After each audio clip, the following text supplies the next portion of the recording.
Welcome to the First Issue Club, your weekly comic book podcast where, just like Sue Storm, we love a good read.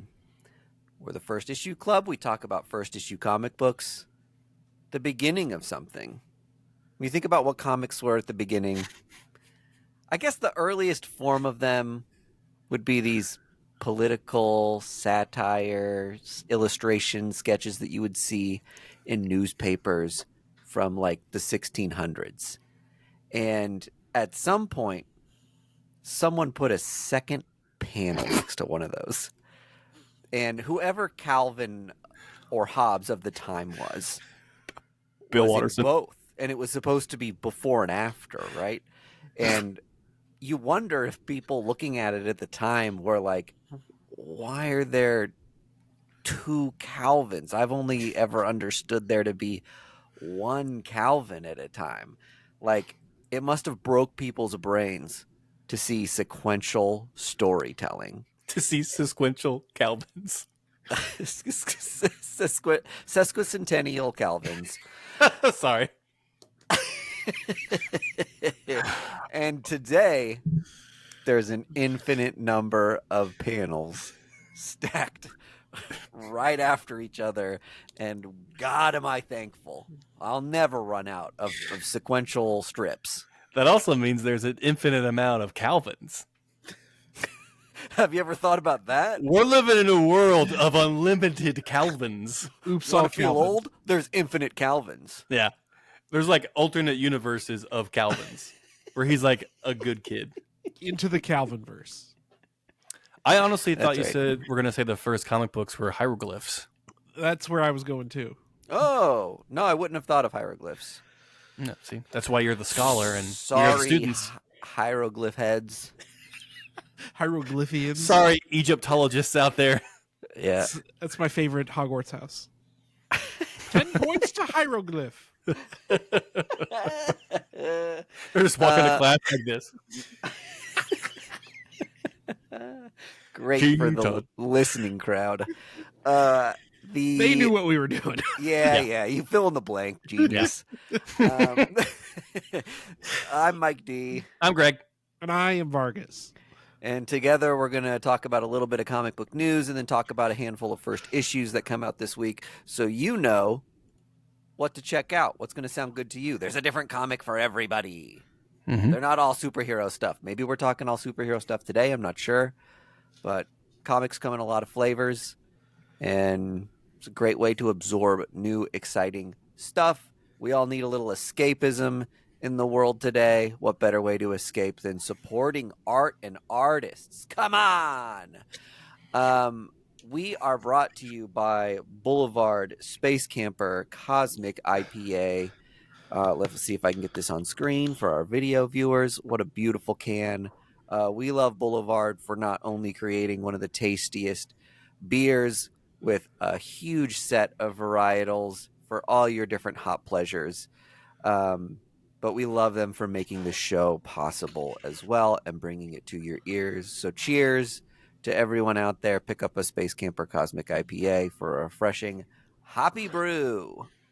Yum yum, give me some down in my tum tum. Space Camper IPA. It's not a beer, it's a journey. That's right. Let's get to it. First, I just want to acknowledge all over the country tonight, all over the US of A, there are people watching the new Captain America movie in theaters currently. We're not them. We had an appointment. We had an obligation Mm-hmm. to bring you guys an episode. We ready in your- prioritized the listening audience. That's exactly right. So hopefully you got a chance to get out and see this movie. We'll be seeing it sometime this weekend and probably have takes next week on what we think of it.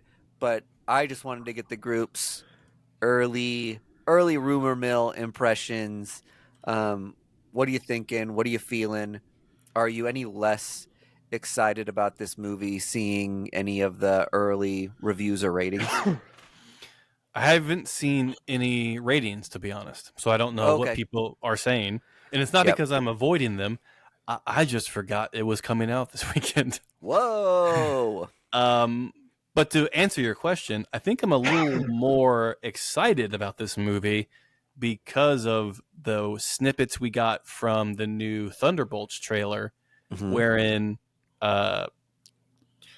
they in the trailer they mentioned that the Avengers aren't coming to save the day anymore.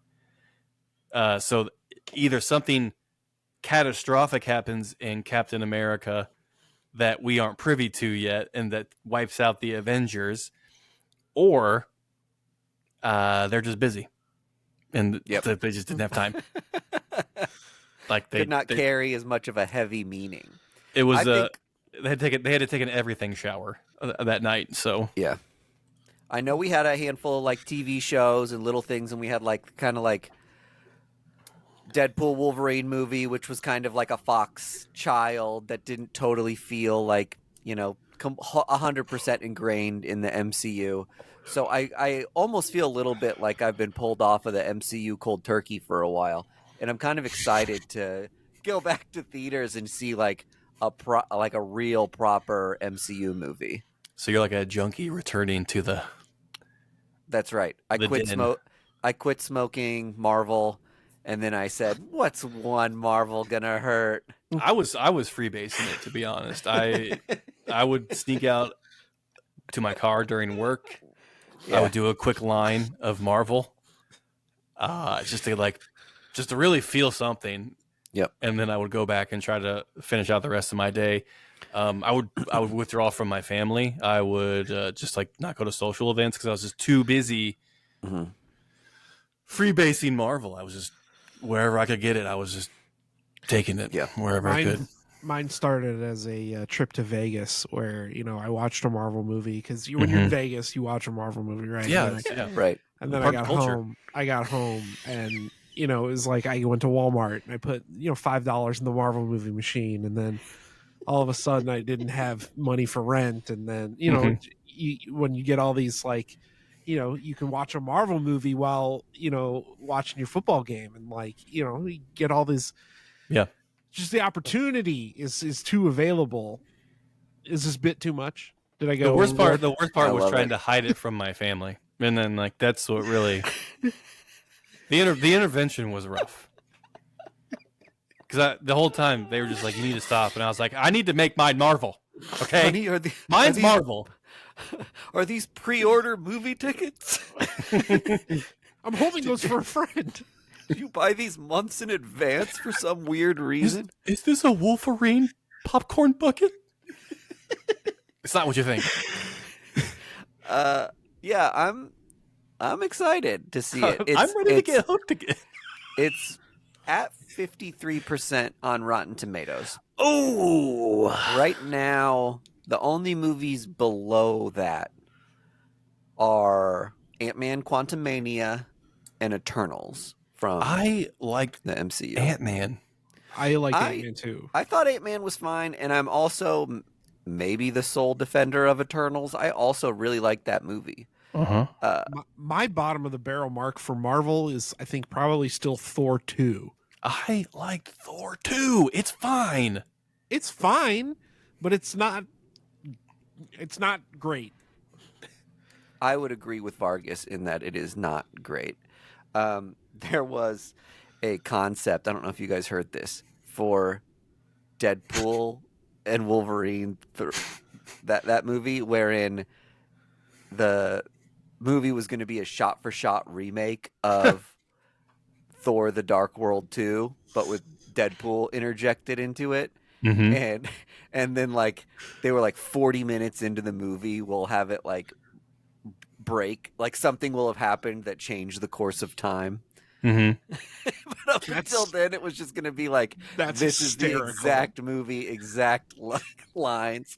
Well, that kind of makes sense for the weird scene in Marvel and Deadpool where we see Deadpool in Thor 2. Yeah, Thor. Where he's like, he's been like, I think Loki's been stabbed or something. Like they interjected his face. Okay, that's interesting. There's a concept too where Deadpool's been in the Marvel movies this entire time. He's Stanley. But he's been just off camera. And so it was gonna just reuse shots from a ton of the MCU movies, and then you pan over and you see like the rest of the Deadpool scene, or you see like what happened just before the big thing that ended up in the movie, which I thought was such a funny idea. If people haven't seen it or haven't seen the series, there's a Community Disney Plus thing called Assembled that they've done the making of the Marvel TV shows and movies for the last like 5 years. Everything that comes out gets one of these, and that movie's Assembled is fantastic, and they give you a lot of alternate ideas they had that were really funny. Nice. That's would have been stuff. such a huge risk, and either of those, right? The Thor 2 thing would have tanked. Yeah, I think it's a little too high concept, but like on paper as a comic fan, it's hilarious. It's a funny pitch for the lunch table. Yeah, just like, hey, what if we fucking did this? Like, it would have people rolling at the lunch table. Yeah, well, I kind of wish they would do it just with green screen, like just take a DVD copy of Thor 2 and green screen Ryan Reynolds Deadpool into it. I'm into that. It seems more like a DVD bonus feature or something than it does a major cinematic release. Totally. Oh, 54% does not fill me with confidence. Gents. Hey man, I'm jazzed about it. I loved Falcon and Winter Soldier. Next to Moon Knight and WandaVision, it was probably my favorite Marvel TV property. Holy shit. Paddington and Peru sitting at 93%. We're cooked. Yeah. Absolutely cooked. People think Paddington 2 might be like one of the greatest movies ever made. Yeah. That is... Well, yeah, that's the thing. I don't get it. Okay. You want to move on to other comic stuff? Anyone want to wax any more about MCU? I'll just say I'm easy to please, and I'm excited to see this movie still. Yeah. And I'm not near as harsh on these things as most people are. I think they get held up a bit as like a symbol of like art dying, and like I don't know. It's That's not silly. that serious. Yeah. We need fun escapist movies every once in a while with archetypical characters from our childhood. Yeah. Who cares? Especially when studios like A24 exist. Like, if you want to go watch art, you can find How many it. crazy, weird, great movies have come out in the last year? Like, give me a break. Yeah. Speaking of, have you seen the new trailer, the A24 trailer for the Paul Rudd and what's his name? He's from I Think You Should Leave. You should leave. Yeah. Yeah. They did a movie called like Friendship or something. Friendship. Yeah. And it is the most deranged trailer for a movie. I'm so excited. The elevator pitches, "I love you, man," for sickos. And like, that's all I need to hear. Tim Robinson. You're right. Yeah. I'm very excited for that movie. I'm a big fan of Tim Robinson, and I Think You Should Leave and all of his sketch work. So when I saw that trailer and how good it was, I was just like all in for the ride. That one and Death of a Unicorn, I'm stoked about. What's Have you that one seen about? the trailer for Death of a Unicorn? Mm-mm. So it's I think it's Paul Rudd again and Jenna Ortega, and the elevator pitches, they hit a unicorn on their way to a family vacation, and put the unicorn in their trunk and bring it, but then it like comes back to life and slaughters everybody at the family reunion. I'm in. I'll tell you what, Jenna Ortega takes some strange movies, dude. Yes, she was so immensely famous after the Wednesday thing and seemed like she could pick whatever project she wanted to do. And boy, is she making choices. And I kind of respect her for it. She's doing exactly what she wants to do, like very clearly. Well, she wasn't in Pearl, but she was in X or Maxine. She was in Scream. She was in the middle movie of the like that's Pearl Maxine trilogy, wasn't she? I think she was. I think she was like the final girl from that movie, if not it was Megan, Pearl, Bride of Chucky, What are we talking about? Let's get back to comic books. Yeah. Okay. Scarlet Witch and Vision were married 50 years ago. Oh, that's Isn't nice. that nuts? There's an anniversary comic on the way. Gonna Hell buy yeah. it? Sure. Interested? What do you think's on their registry for their 50-year wedding anniversary? Spellbook holder? Cape Yeah. cleaner?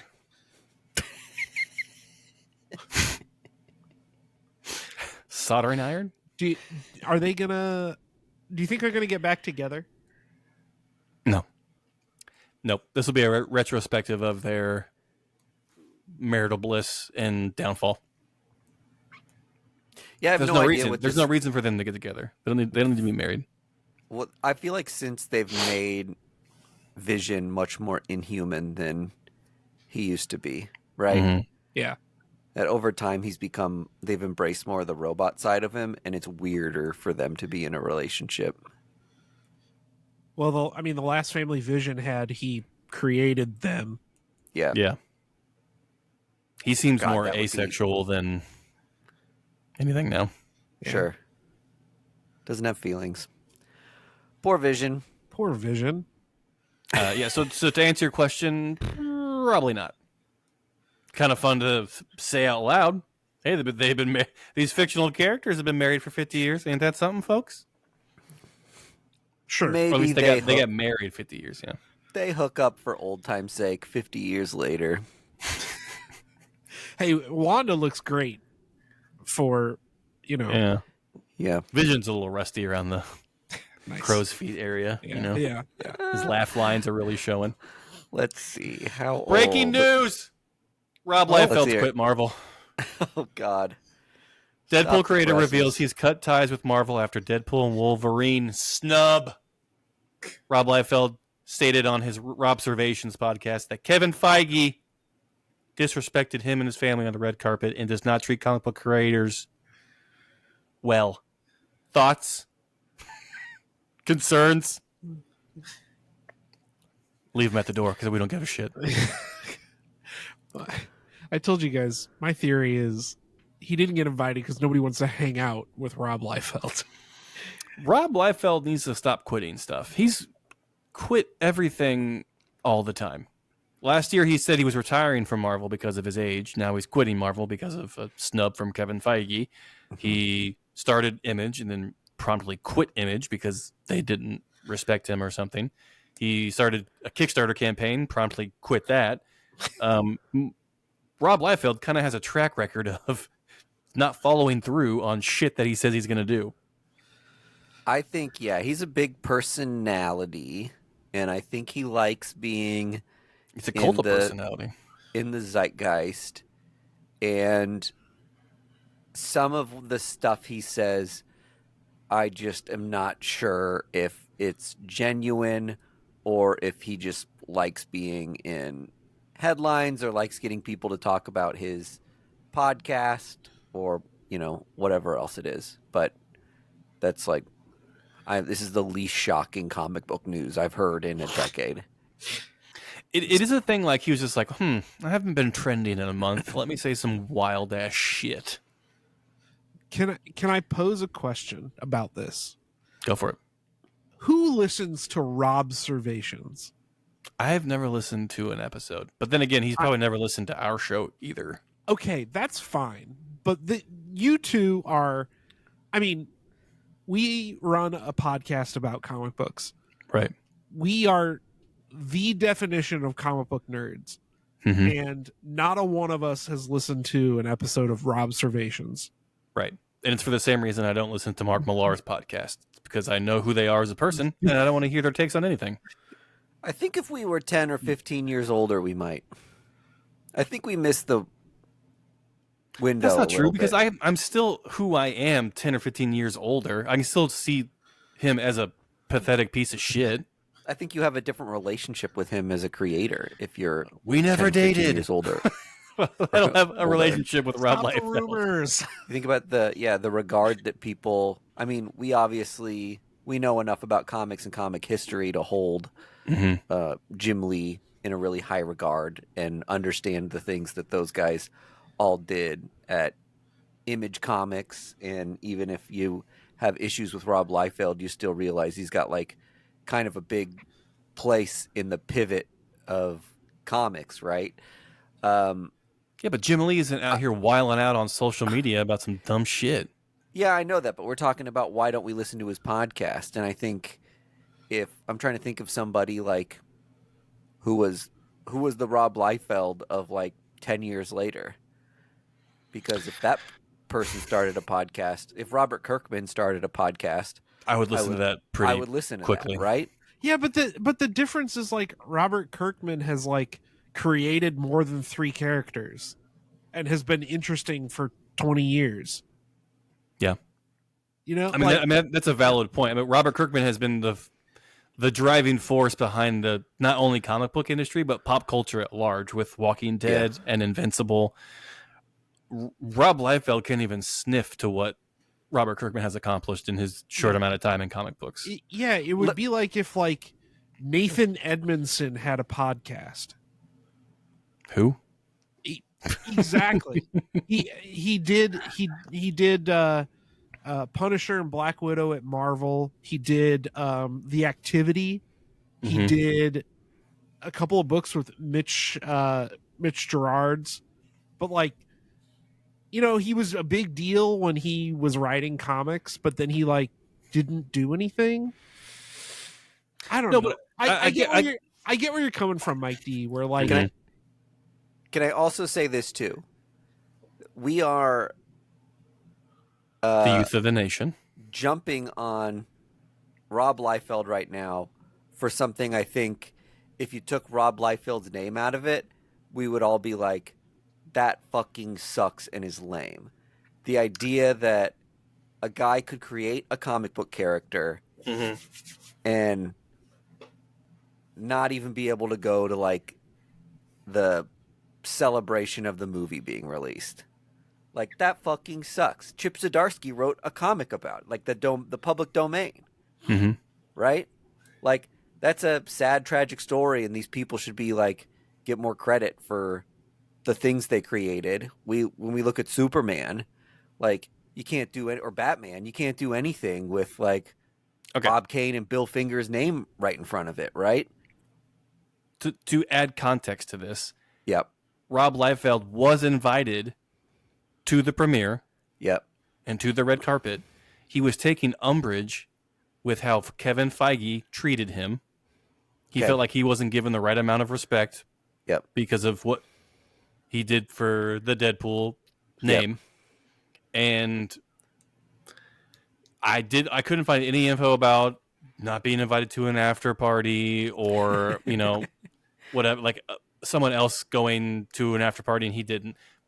From what I read is he felt like he should have been treated better than he was, like on a higher pedestal that he thinks he should be on. And he maybe is just being an asshole. You know what I mean?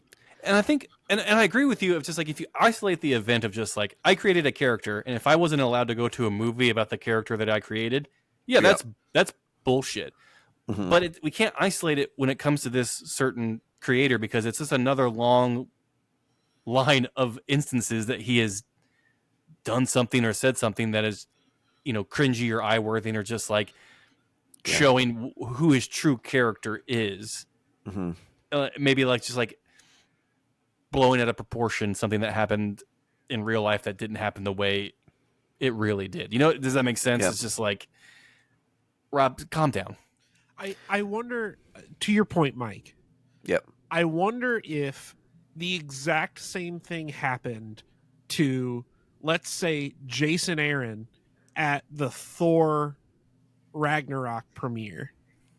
Because, like, Jason created Jane Foster Thor and, you know, whatever, all that stuff. You're thinking Thor Love and Thunder, Love not and Thunder. Ragnarok. Love and Thunder. Yeah, thank you. You know, the Necro Sword, all that stuff. That's all Jason Aaron. If Feige treated Jason Aaron the exact same way he treated Rob Liefeld, would Jason Aaron feel snubbed the same way Rob Liefeld does? My guess is no, because Rob Yeah. because Rob Liefeld has that attitude that he Yes. is Deadpool. Yeah. I also And think that the distinction is they can both feel snubbed, but I don't know if Jason Aaron would go immediately to social media and start blasting everyone he could think of why he didn't get a front row seat at a movie.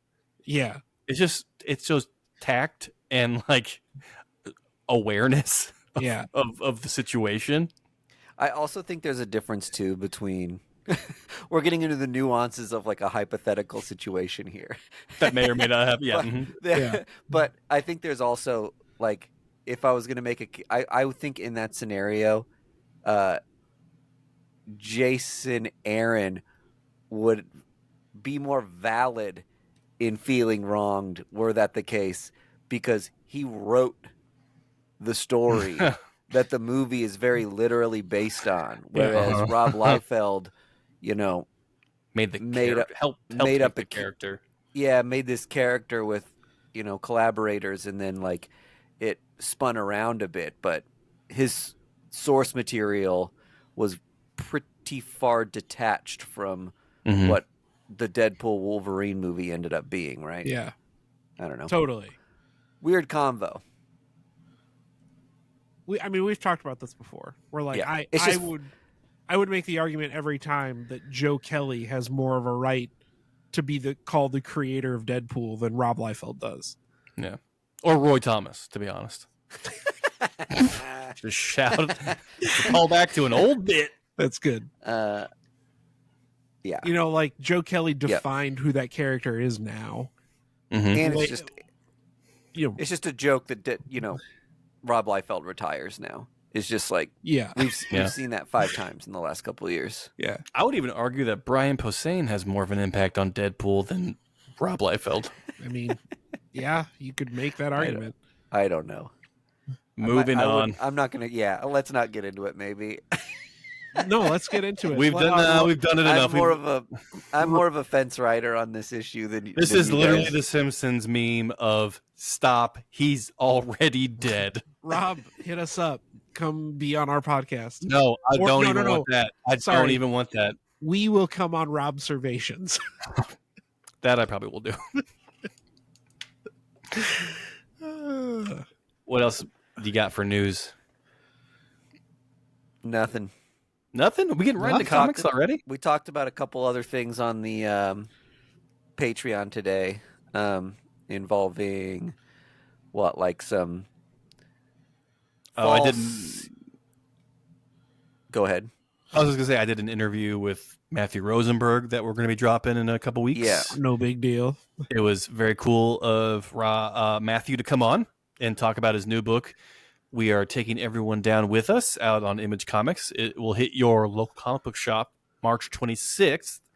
It's a very fun spy, mad scientist story, and a daughter is involved, and robots, and it's very, very cool. So be sure to look out for that in the main feed. And if you want a sneak preview, subscribe to our Patreon because we might be dropping it there oily.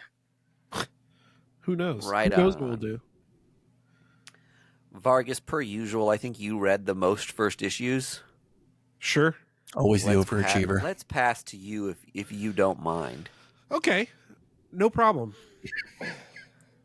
Let me find them. Here they are. So up top, you said not all comics are superhero comics, Yeah. but I read one superhero comic. Ugh. Okay. I read Eddie Brock Carnage. I Mhm. got the Yep. sweet Umberto Ramos wraparound cover. Yep.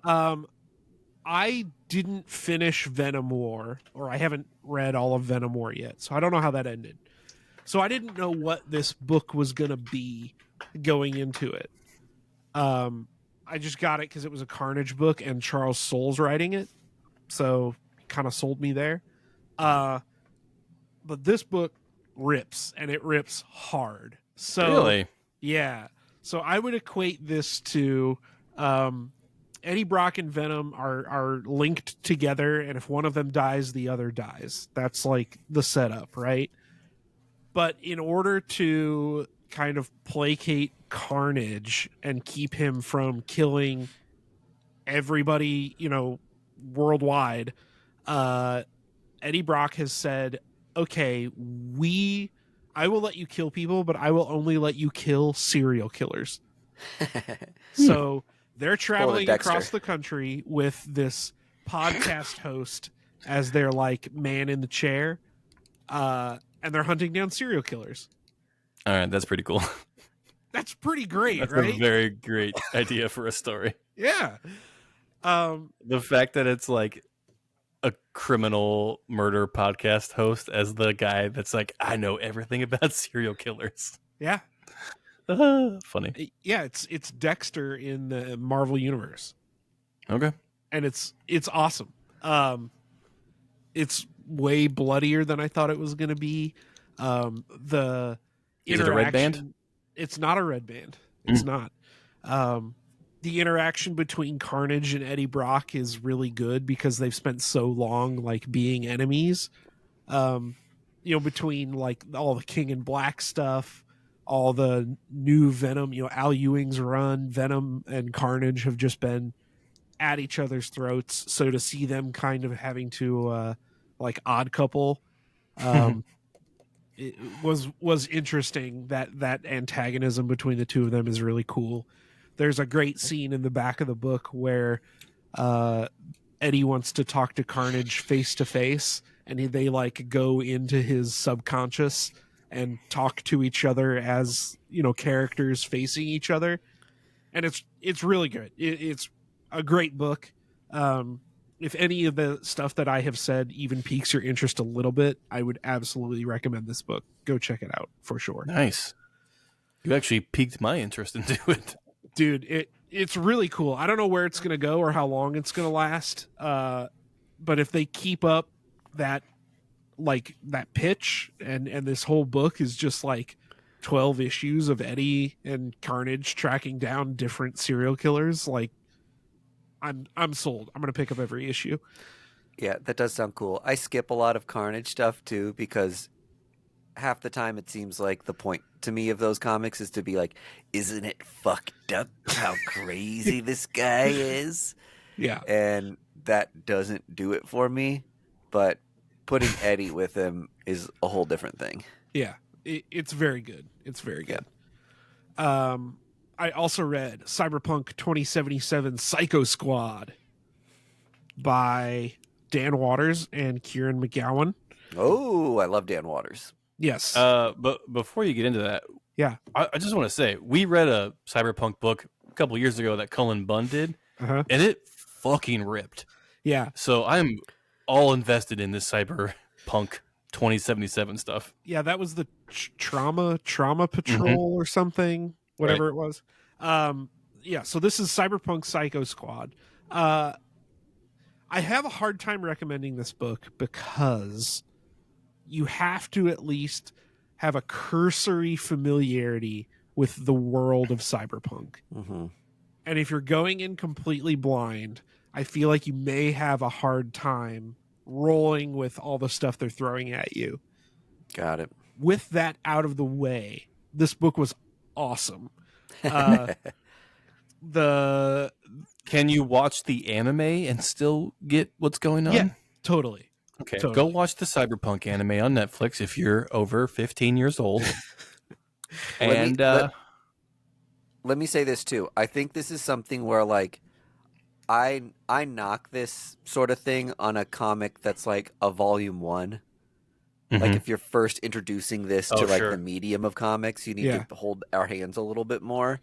But now that it's been several years and they've released a handful of Cyberpunk comics, I think I'm much more forgiving about the idea that it's not so accessible. Like if I buy Dune Volume 7, Issue 1, it's like I'm going to have to know what the fuck is going on in Dune to get this. Yeah. Well, the onus is now on me. Yeah, right. And that's what I was going to say too, is like, I don't know why somebody would pick up a Cyberpunk book without like at least having a cursory knowledge of the world or like an interest in it. Almost like your Meemaw ran into a comic book shop and was just like, my grandson loves these things. Yeah. So all that stuff out of the way, the story revolves around this like super police tac team whose only job it is to hunt down cyber psychos. And those are people who have been in the net for so long that they've like completely detached from humanity and gone crazy, and like in this book killed half of their office workers that work with them. So this squad is made up of these, highly trained military guys, and they go in and take over this building. But as we learn throughout the book, the team may or may not be made up of the types of people that they are going to hunt. It's made up of cyber psychos. Kind of. And You ever there's walk past somebody on the street and be like, another 50 years? This guy's easily a cyber psycho. Yeah, I can spot a cyber psycho a mile away, buddy. I'm just a regular psycho. You're out there. I'm not cyber Out there just engrossed in TikTok. You don't know what's going on with the world. You cyber psycho. Have you played the game, Vargas? Mm-hmm. Yeah. And is it good? It's awesome. I had a lot of fun with it. And hunting down the cyber psychos was one of my favorite parts because they're like little bosses. Oh, okay. So this is a thing you can actually do within the game world of okay. I mean, it was very cool. I love those. It's a 4-issue mini. I love those books where you're introduced to like a little team and everybody's got their own little jobs. Mm-hmm. And they've got a mission they need to do. Like that kind of like checks all my boxes. So this was Is Keanu Reeves in this one? No, Keanu's not in this one. Okay. Dang it. It's still worth picking up. If you're a fan of Dan Waters or Cyberpunk at all, I think this is an easy pickup. And again, 4-issue mini, cost of entry is very low, and your ROI on reading this book is going to be very high. I read also The Hive. Have you guys read The Hive or heard of The Hive? No. Is it an indie comic, I'm assuming? It's an Image book. An Image. And this is by, I think it's Joe Lieberman and Mike Henderson. Lieberman wrote Ninja Viking Cowboy. Ninja Viking. Yep. And Mike Henderson did the art on The Forged. So I love The Forged. Yeah, so there's a lot of good talent behind this book. I don't exactly know how to explain this book because it's very horny. It's very How have I heard about it? There are superpowers involved. It's a crime story. Let's see here. Mason Shaw is a no-one, a worker bee. All that changes when he crosses paths with a few stragglers trying to stay one step ahead of a queen with immense powers who is determined to control her hive no matter who she has to kill. Welcome to the Hive. Yeah. A lot of bee references. So is that a... Yeah, well, so there's this one like woman who has this power to control people. Mm-hmm. They don't explain how she has this power or what this power is or who it extends to. But yeah, I got the impression that there were this like small group of people that were trying to do away with her or like get one over on her in some capacity. Mm-hmm. And our main character is one of those people. I know it sounds like I'm kind of knocking this book, and I really am not, because I got to the end and I was like, oh, I really want to know what's happening. Like, I want to know more about everything I just read, which I think is the sign of a good book, but it's also like maybe you trade weight this one. Yeah, I'm looking at the preview right now on Image. It's a beautiful looking book. Yeah. And it looks very, very intriguing. It was very cool, and I loved everything I read. I just want more of it, like right now. which I guess is a good and a bad. Yeah, I guess that's a good thing. Yeah, AJ Lieberman, thank you. Cowboy Joe Ninja Lieberman Viking. was the senator. Yeah, I know. A real twist in occupations. I was like, this guy's gonna be hard to Google because you're gonna get like pages of senator stuff. Yeah, and then Mike Henderson did The Forged and Nailbiter. Yeah, well, yeah, Nailbiter. God. Ton of great stuff. Okay, So I think I'm in. I think I'm in for this book. Yeah, it was good. And then I think the big book of the week, I don't know if either of you guys also read this, but I read Bug Wars by best friend of the show, Jason Aaron. Best friend and tiki enthusiast, Jason Aaron. Yeah. And this book is so good. Yeah. I think we've talked about it on the show before, but the setup is that a kid gets Honey, I Shrunked and is caught in the middle of a war between bugs. He's in his backyard, and Who among us? I mean, who among us? It is ultra violent. It is Nice. I mean, it is totally R-rated. Bug on bug violence. Bug on bug violence. But there's a lot of cool stuff in this book beyond just the like Conan the Barbarian violence, because the kid's dad died in the house that they're moving into, and he was an entomologist, studying bugs, and there's like evidence that he was shrinking down and coming back kind of like every day. He was honey shrunking himself. He was Honey, I Shrunk in the name of myself. science. Yes, exactly. So I mean, it's Jason Aaron. You're going to get a good book. It's Muhammad Asrar, so you're going to get good art. Like, this is definitely the book of the week. There's a really beautiful Peach Momoko variant for it. I mean, Can I ask a real life question? Yeah. That may be a bit, but I kind of just want to know from the group. sure. If shrinking technology existed, Mhm. would you do it? No, absolutely not. Yeah, there's like zero chance I would do that. I would Just because put like it- I don't know what it would do to my brain. Like I don't know what it would just do to me on a molecular level. Does I that would put- shrink me? I would put it in reverse and be like 6'1". Ooh, we'd be a kaiju. No. I would just be The like attack of the 6'1". 50-foot Vargas. Pizza. Where is the Little Caesars? You're just going to like the Boulevard Brewery and like picking up like a big silo of beer and just drinking it like you're in a Looney Tunes segment. I would not Yeah, shrink okay. myself. I'm small All right, enough. I think, I just wouldn't do it. I'm not brave enough to shrink myself. I'd rather go into space than allow myself to be shrunk. I barely get on a roller coaster. You think I'm gonna shrink myself? Yeah, no, I know. I assume you guys both put Bug Wars on your pull lists. Oh yeah, for sure. Okay, Yeah, I actually got the Zero ash can a couple months ago. sure. I need to track that down. Sure. I got one I could sell you for $200. No. Or a kiss on the lips. What else did you read, Sold. Vargas? That's it. Just those 4. Mike D, would you like to tag team Doom with me? Yes, please. All right. Do you want to? I guess I should ask if who wants to lead the conversation. I don't mind. I don't mind setting up Doom.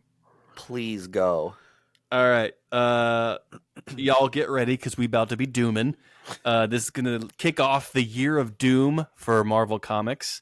It's One World Under Doom, written by Ryan North, art by R.B. Silva. This is kind of your normal entry point that Marvel and DC do for these big events. This is kind of explaining in one issue what's happening, giving you the setup. Doctor Doom in a previous, I want to say, Fantastic Four issue. When did Doom get the Sorcerer Supreme powers? Oh, that was in Blood Hunt. Blood Hunt. Yeah, sorry. In a Blood Hunt issue, Doctor Doom became Sorcerer Supreme, and then he's like, then he like vanished. Maybe I should be given the synopsis. of Holy this shit! one. Here we go. What's my Rotten Tomatoes score on this review, Mike D? Can't wait to see that. He emerges and tells the world at large that all political parties be it king or dictator or president, have sworn allegiance to Doom, and like he is the supreme ruler of the world, and he is going to make the world better by introducing communism and socialism into the world. Everyone gets free healthcare. Everyone gets free college up till grad school. He promises to take care of our ailing and aged, and give us daycare. All these great things that we want as a human race. Speak for yourself. I voted for Trump. Oh, God, gross. And the Avengers, I liked the scenes between the Avengers, and Mike D, tell me if you felt the same, of just like, they're all just kind of looking at each other like, is this fucking real? Like, there's no way this is real. Like, there has to be some kind of magic happening, or, Doom bots. Like, they're just kind of perplexed that a man of essentially pure evil has turned over a new leaf and is supplying the world with exactly what it's always wanted. Oh yeah, I don't know how much to speak to this, because it gets ahead of maybe the ending, but I did enjoy that aspect of it. I feel like it made this kind of it enforced the grandeur of the event to come by getting everybody in a room being like, what the hell how do we react to this? Right. And then it also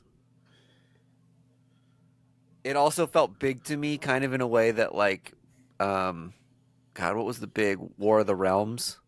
Oh yeah, Jason Aaron. It kind of feels big in that way, that it's just like MCU wide thing that's going to have a ton of fun repercussions, and all the Avengers are kind of like, what? Like, I kind of like that it's not just a melee, that there's a lot of like political discourse and like some jumping through hoops and cutting through red tape, like mind games to be had, which is like very much a Doctor Doom sort of story, right? Like he's supposed to be one of the smartest men on Earth, and now he's the best magician or best sorcerer on Earth too. So it makes sense that he would be formidable, and that his only downfall may be his massive ego. Well, and I think it was brilliant in the way that Dr. Doom is doing this by essentially making it impossible for the Avengers to attack him, because then they will look like the villains of the story. Like, to the world at large, Dr. Doom is giving them everything they could have imagined. Like better wages, better living conditions. They can go to the doctor whenever they want, no problem. Like, their schooling's taken care of. Like, if you saw a group of superpowered people attacking that person, you'd be a little pissed off, because what they're essentially trying to do is return the world to the status quo. He goads Hydra into attacking him, and then just falsifies the situation wherein he gets Hydra to do like a terrorist attack. A bunch of like worldly good. Like, he convinces the Hydra goons to say, hey, you're going to disarm landmines across the world. You're going to build schools. You're going to build hospitals. Like, that's your role now with Doom, and Baron Zemo's on board for it. And the Avengers discover that he killed Zemo, and like months ago. just made everyone believe that all the members of Hydra believe that Baron Zemo wanted them to do this. And the Avengers, in kind of uncovering this, show that to the world and say, see, this guy's manipulating people, and world leaders and other organizations aren't really signing up for this out of their free will. And then he comes back around and is like, yeah, but I did this for a reason. Like, the Avengers just got you out of all these horrible people disabling landmines all over the world and building schools, and like, think about all the good they could have done over the course of 10 years. Instead, they're just like back to being the new Nazis. Yeah, which such a heel move to do. To turn like fake good and to give everyone what they want, because it's like just the opposite way you're supposed to handle a toddler. Like, of course, the toddler's going to be happier if it has candy. I don't know. I thought it was brilliant. I'm worried that I do have some worries about the series going over for the whole year. I'm worried that the Doombot will be a replacement for the Skrull invasion thing, and there's going to be a whole just like who can we everything's a trust? Doombot. Yeah. Right. Uh-huh. I'm just kind of, and I'm also just like, I don't know if I'm really bought into the story of like Doctor Doom being the like altruistic like savior to the world, because it's just like I know it's gonna turn. There's gonna be a heel turn soon, and now I just have to wait a whole year for it to happen. It's just, I don't know. It seems like too easy of a story. I'm really excited for it. I kind of feel I'm looking forward to the roller coaster of like uncovering what Doom's intentions are, and the Avengers having to really like slow play their reaction to stuff, where it almost turns it. I mean, we always talk about how we like when the Marvel movies would go a little more political thriller, and this seems like it's hard to do that with just like the whole like everybody in the MCU and people just as powerful as Captain Marvel, like kicking everyone's ass with like a couple laser beams.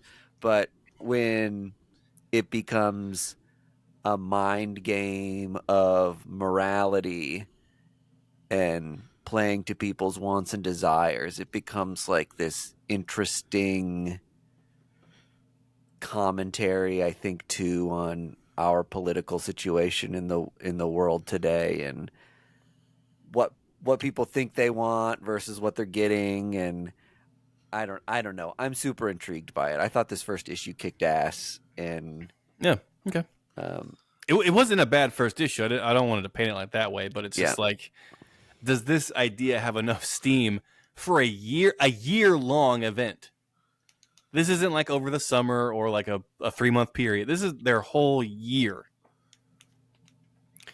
A year of doom. We'll either look back on it fondly or sourly. I think Marvel has done a good job recently of not just turning a key and like resetting stuff. You think about Blood Hunt. Blood Hunt set up this whole thing, right? It turned Miles Morales into a vampire, and he might still be a vampire. Like, I think really we're all a little vampiric inside. when they made,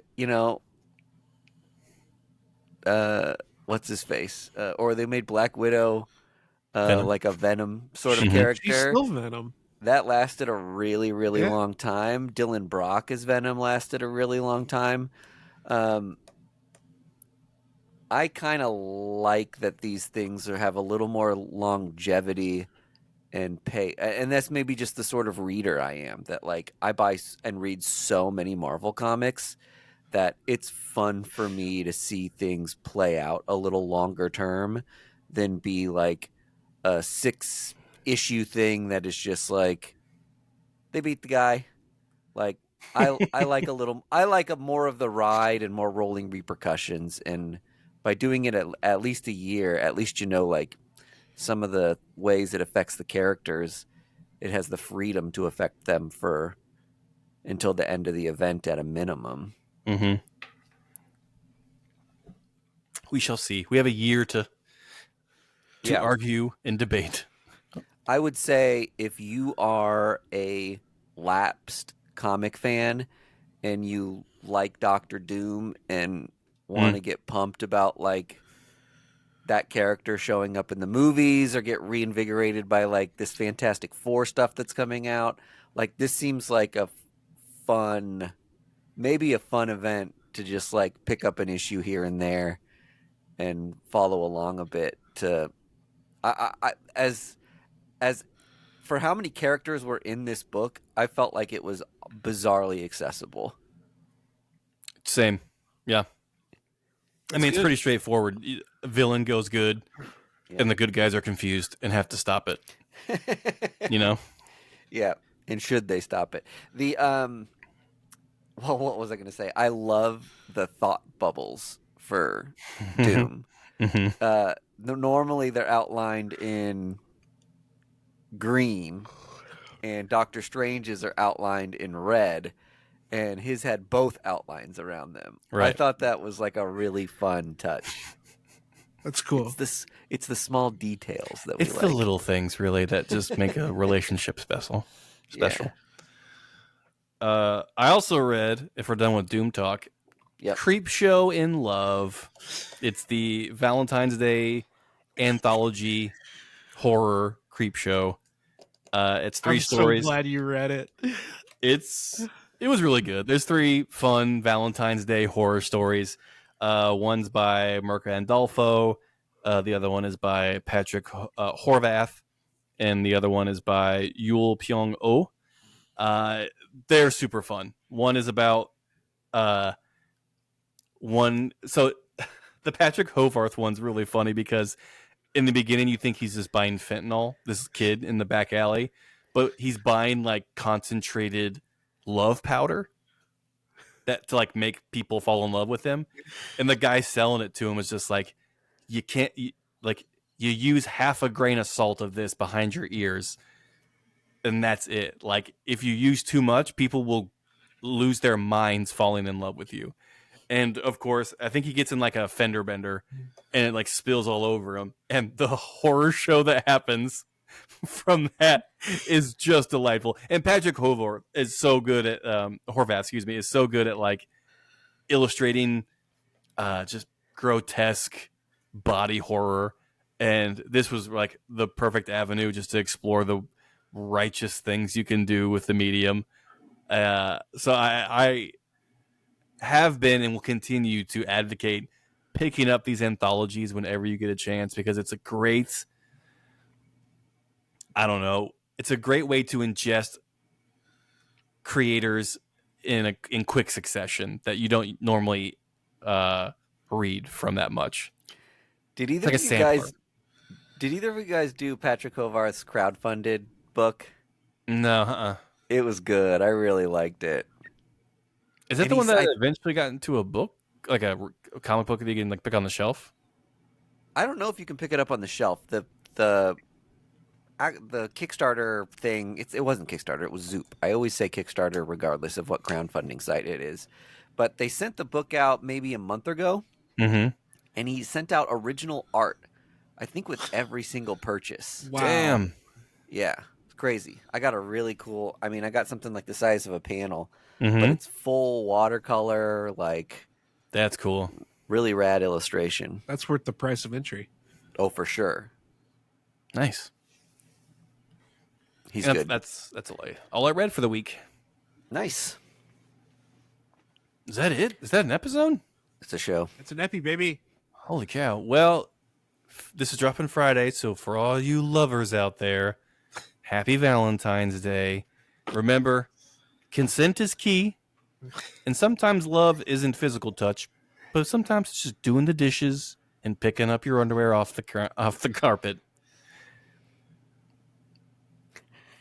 Is that it? Kiss I them. love you. Kiss anyone. Kiss anyone with consent.